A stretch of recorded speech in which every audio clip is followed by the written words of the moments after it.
रविंद्र जडेजा और रविचंद्रन अश्विन के तूफान में उड़े बांग्लादेश के गेंदबाज टीम इंडिया के दोनों बल्लेबाजों ने रचा इतिहास। नमस्कार दोस्तों, स्वागत है आपका एक बार फिर हमारे चैनल धाकड़ क्रिकेट में।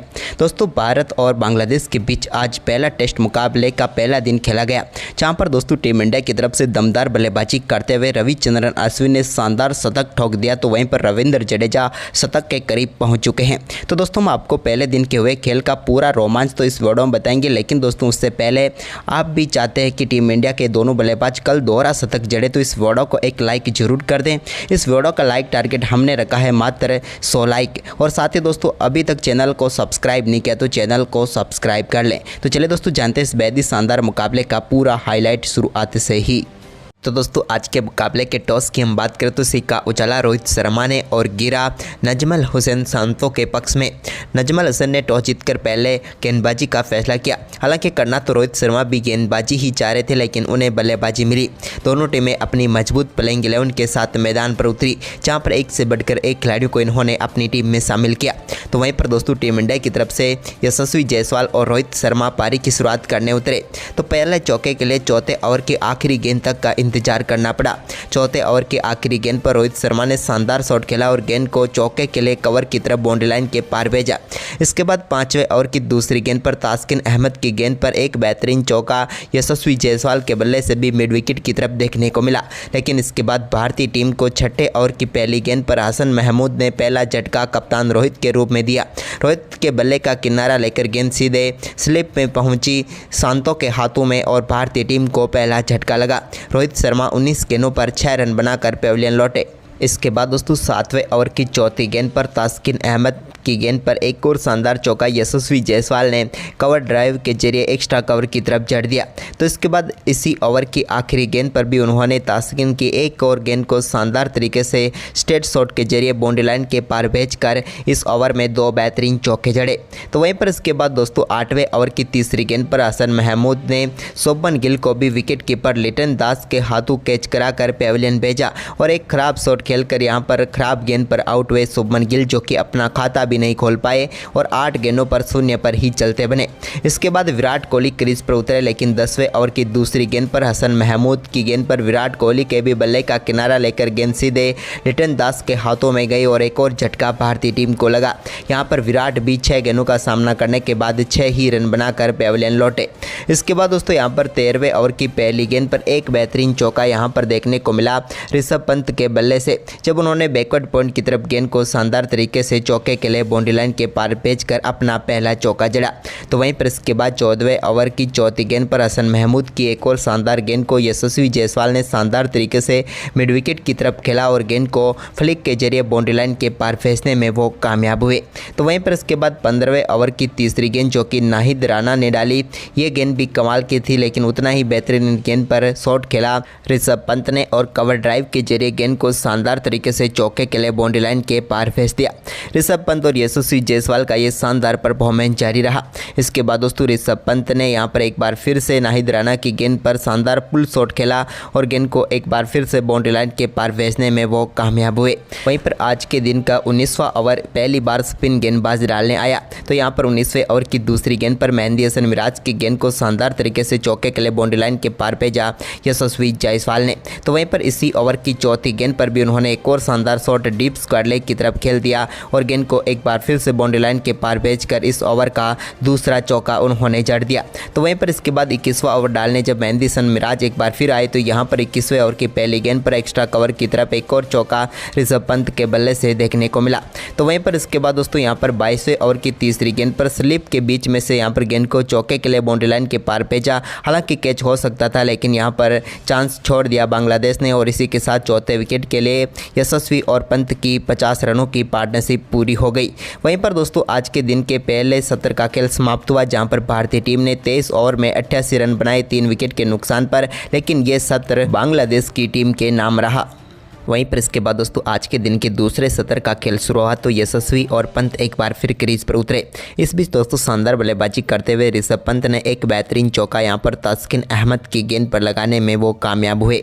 तो वहीं पर इसके बाद उनका ये शानदार परफॉर्मेंस जारी था और उन्होंने एक और बेहतरीन शॉट यहां पर खेलने की कोशिश की 26वें ओवर की तीसरी गेंद पर, लेकिन यहां पर गेंद उनका बल्ले का किनारा लेकर सीधे पहुंच गई लिटन दास के हाथों में और भारतीय टीम को ऋषभ पंत के रूप में एक और झटका लगा।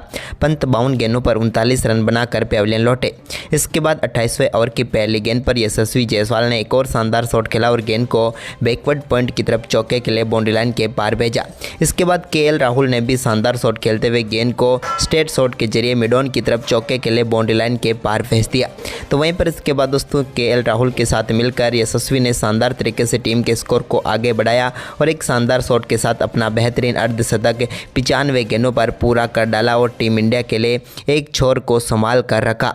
तो वहीं पर इसके बाद दोस्तों शानदार बल्लेबाजी करते हुए 41वें ओवर की तीसरी गेंद पर एक और शानदार चौका कवर की तरफ लगाने में कामयाब हुए यशस्वी जायसवाल, लेकिन इसके बाद 42वें ओवर की चौथी गेंद पर नाहिद राणा की एक शानदार गेंद ने समाप्त की यशस्वी जायसवाल की शानदार पारी को और यहां पर उनका शानदार कैच सदमान इस्लाम ने पकड़ा स्लिप में और यहां पर यशस्वी जायसवाल 118 गेंदों का सामना करने के बाद 56 रनों की शानदार पारी खेलकर पेविलियन लौटे। तो वहीं पर इसके बाद 43वें ओवर की दूसरी गेंद पर मेहंदी हसन मिराज ने केएल राहुल को भी यहां पर पावर शॉट लेग पर जाकिर हसन के हाथों कैच कराकर पेविलियन भेजा और भारतीय टीम को बैक टू बैक 2 ओवरों में 2 झटके लगे। केएल राहुल 52 गेंदों का सामना करने के बाद मात्र 16 रन बनाकर पेविलियन लौटे।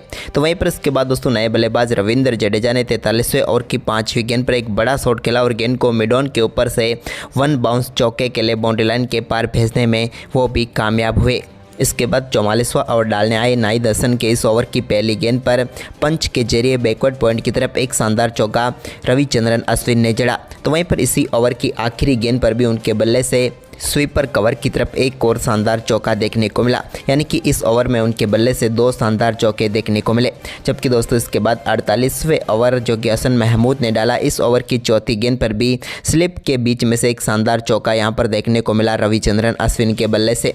और इसी के साथ दोस्तों आज के दिन के दूसरे सत्र का खेल भी समाप्त हुआ और दूसरे सत्र में भी यहाँ पर भारतीय टीम ने 88 रन बनाए और 3 विकेट गंवाए। हालांकि पहले और दूसरे सत्र की बात करें तो ज़्यादा कुछ फर्क नहीं है, सिर्फ 2 ओवर दूसरे सत्र में ज़्यादा डाले गए। वहीं पर ये दूसरा सत्र भी पूरी तरीके से बांग्लादेश के नाम रहा। वहीं पर इसके बाद दोस्तों आज के दिन का तीसरा सत्र शुरू हुआ तो यहाँ पर कमाल की शुरुआत टीम इंडिया के लिए की रविंद्र जडेजा ने, जब 50वें ओवर की तीसरी गेंद पर उनके बल्ले से बैकवर्ड स्क्वायर लेग के ऊपर से एक शानदार छक्का देखने को मिला। तो इसके बाद 52वें ओवर की चौथी गेंद पर रविचंद्रन अश्विन ने भी एक और कमाल का शॉट खेला। हालांकि गेंद उनके बल्ले का एज लगकर चौके के लिए बाउंड्री लाइन के पार गई, लेकिन इसकी अगली ही गेंद पर उन्होंने कमाल का शॉट खेलते हुए इस बार गेंद को ड्राइव के जरिए चौके के लिए बाउंड्री लाइन के पार भेज दिया और बैक टू बैक 2 गेंदों पर 2 शानदार चौके जड़े।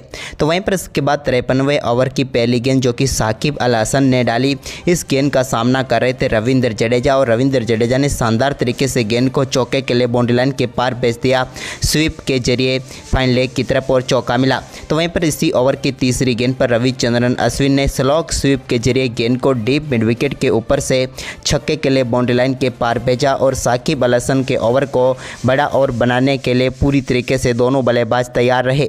इसके बाद एक बार फिर 55वां ओवर डालने आए साकिब अल हसन तो उनके ओवर की दूसरी गेंद पर मिड विकेट के ऊपर से रविंद्र जडेजा ने 1 बाउंस गेंद को चौके के लिए बाउंड्री लाइन के पार भेजा। तो इसी ओवर की तीसरी गेंद पर भी उनके बल्ले से एक और सामने की तरफ शॉट देखने को मिला और डाउन द ग्राउंड चौके के लिए बाउंड्री लाइन के पार भेजकर बैक टू बैक 2 चौके जड़ दिए। इसके बाद रविचंद्रन अश्विन ने शानदार बल्लेबाजी करते हुए 60वें ओवर की पहली गेंद पर मात्र 58 गेंदों पर ही अपना शानदार अर्धशतक ठोककर टीम इंडिया को मजबूत स्थिति में पहुंचाया। इसके बाद दोस्तों 61वें ओवर में एक और शानदार चौका यहां पर देखने को मिला बेहतरीन बल्लेबाजी करते हुए रविंद्र जडेजा के बल्ले से, जहां पर उन्होंने स्ट्रेट शॉट के जरिए गेंद को बाउंड्री लाइन के पार भेजा। तो इसके बाद रविचंद्रन अश्विन ने 62वें ओवर की दूसरी गेंद पर भी यहां पर एक और शानदार चौका फाइन लेग की तरफ खेल दिया। बेहतरीन तरीके से पैरों पर आई हुई गेंद को चौके के लिए बाउंड्री लाइन के पार भेजा।